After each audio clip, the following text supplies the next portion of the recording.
पर जो खुदकश हमला हुआ है, जिसमें अभी तक जो है 13 अमरीकी हैं और 70 के करीब कोई अफगानी है वहां पर, इसमें शहीद और हलाक हो चुके हैं।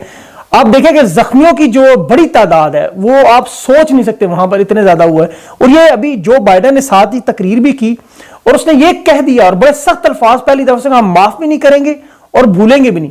और ये जो हमला है ये आईसिस जो इस्लामिक रियासत है, नाम बदला है, इराक और शाम में आपको पता है दाइश ऑपरेट कर रही थी, वो बाकायदा तौर पर कबूल करके बाकायदा तौर पर यहां अफगानिस्तान में आए हैं। अब ये जो कुछ भी हो रहा है, देखें ये जो काबुल का हमला है ये अफगानिस्तान की मिली भगत से हो रहा है, इसलिए कि अब मामलात तमाम खराब होने जा रहे हैं बहुत बड़े लेवल पर। इसका असरात पाकिस्तान की तरफ थोड़े थोड़े आपको नजर आएंगे कि यहां से निकलने के बाद मामलात जाएंगे किस तरफ। क्या तालिबान के ऊपर अमेरिका पलट कर अब शदीद हमला करेगा, अपना इंतकाम लेगा? अब जहां उनका जब उसका एक फौजी भी यहां नहीं रहा और उसे कोई खतरा नहीं रहेगा कि कौन उसके मुफादात, क्योंकि बहुत दूर है अमेरिका और अफगानिस्तान। ऐसे में अमेरिका यहां पर अब क्या करेगा? और दूसरा ये देखें कि साथ जो हिंदुस्तान और एनडीएस की जो एक चिंगारी थी, उन्होंने चिंगारी आग बन चुकी है।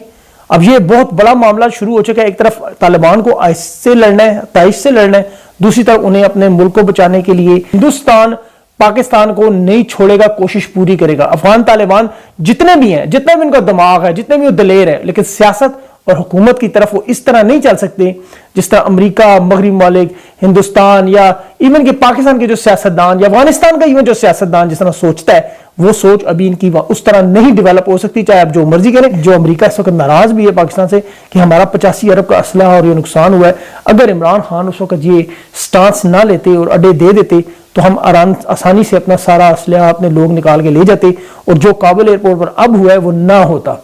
अमेरिकी सोच ये है। अफगानिस्तान के दारुल हुकूमत काबुल के एयरपोर्ट के करीब यके बाद दीगरे 2 जोरदार धमाके हुए, जिसके नतीजे में मुतअद्दिद अफराद जो हैं वो हलाक और जख्मी हुए। बरतानवी मीडिया ने तालिबान ज़राए के हवाले से बताया है कि धमाके के नतीजे में अभी तक जो कन्फर्मेशन हैं उनके मुताबिक 13 अफराद हलाक और मुतअद्दिद जख्मी हुए हैं, और मरने वालों में बच्चे और खवातीन भी शामिल हैं। अब इस सब के अंदर पेंटागन जो है उसने कन्फर्मेशन कर दिया है कि इस धमाके के अंदर अमरीकी फौजी भी हलाक हुए हैं, और ये एक बहुत बड़ी खबर है। और इसके आप अंदाजा भी नहीं कर सकते कि कितने ज्यादा आफ्टर इफेक्ट्स होंगे और इसके कितने ज्यादा इंप्लीकेशंस होंगी और इसके कितने ज्यादा असरात होंगे अमेरिका के फौजियों के मरने की वजह से। और अमेरिका को अब एक क्लियर जवाब मिल चुका है कि वो अफगानिस्तान के अंदर रहे और यहां से जाने के बाद भी वो अफगानिस्तान के अंदर स्ट्राइक्स करता रहे। अमेरिकी महकमा दिफा पेंटागन के तर्जुमान जॉन कर्बी ने धमाकों की तस्दीक करते हुए मुतअद्दिद अमेरिकी फौजियों की हलाकत की तस्दीक की है।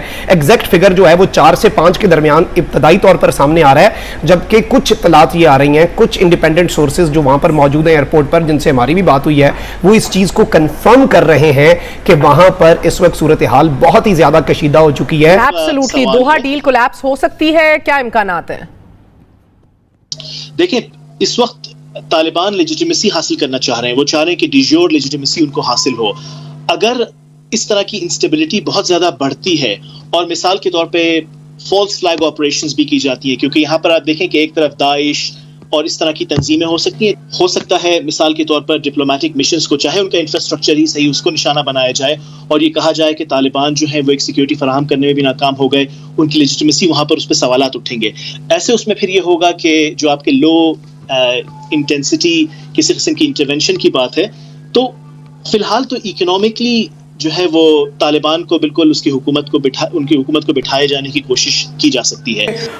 ये जो यानी अभी तक जो सारी दुनिया की नज़रें क्योंकि काबुल की तरफ थी, तालिबान को कुछ 2 हफ्ते हो गए थे, मुश्किल फैसले वो कर नहीं पा रहे थे, और वो कोई सिक्योरिटी का भी बाकायदा तो इंतज़ाम नहीं था ना एयरपोर्ट पे, या जो जिसे फोर्स कहते हैं, रेगुलर फोर्स जो एयरपोर्टों पे आमतौर पर होती है, जहाँ चेकिंग होती है, वहाँ तो एक हुजूम था जो मुसलसल वहाँ जा रहा था, दिन रात वहाँ पड़ा हुआ था। उनमें किस तरह पहचान होती थी कि इसमें कोई दाइश का है, कोई IS का है, कोई और कोई बेशुमार जो तालिबान की अक़साम हैं, फिर इनके मुखालिफ जो हैं शुमाली ताकत तो खुलकर मौजूद हैं। तो वो तो ये चाहते थे ना कि ये जो तालिबान की फतह के जो झंडे और उनकी खबरें पिछले 2 हफ्ते से सारी दुनिया में गूंज रही हैं, उससे तो इस धमाके से शदीद धचका और नुकसान पहुंचेगा ना।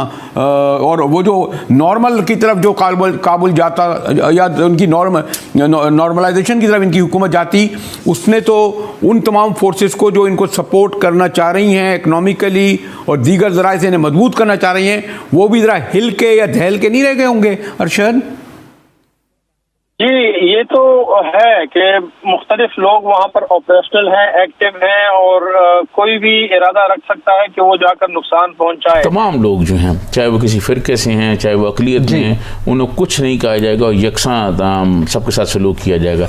ये कहा जी, इस पर उनके जो मानने वाले हैं, तालिबान के जो नीचे कारकुन हैं, उन्होंने अमल किया।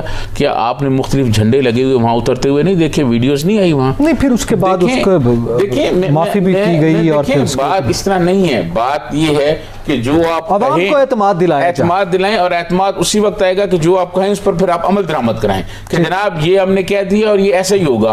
आज तक लोग भाग रहे हैं और ये एयरपोर्ट का इंतजाम नहीं संभाल सके, एयरपोर्ट पर लोगों को रोक नहीं सके, उनको यकीन नहीं दिला सके यार बाहर ना जाएं, आप इधर रुकें, कोई आपको कुछ नहीं कहेगा, हम आपके ज़ामन हैं, हम आपके हकूक का तहफ़्फ़ुज़ करेंगे। नहीं, इनकी बात पर लोग यकीन कर रहे हैं, लोग जा रहे हैं, ब्लास्ट हो गए हैं, लोग मारे गए, लोग मौत कबूल कर रहे हैं, वहाँ रहना पसंद नहीं कर रहे। बिल्कुल, ये बड़ी सूरत हाल अफसोस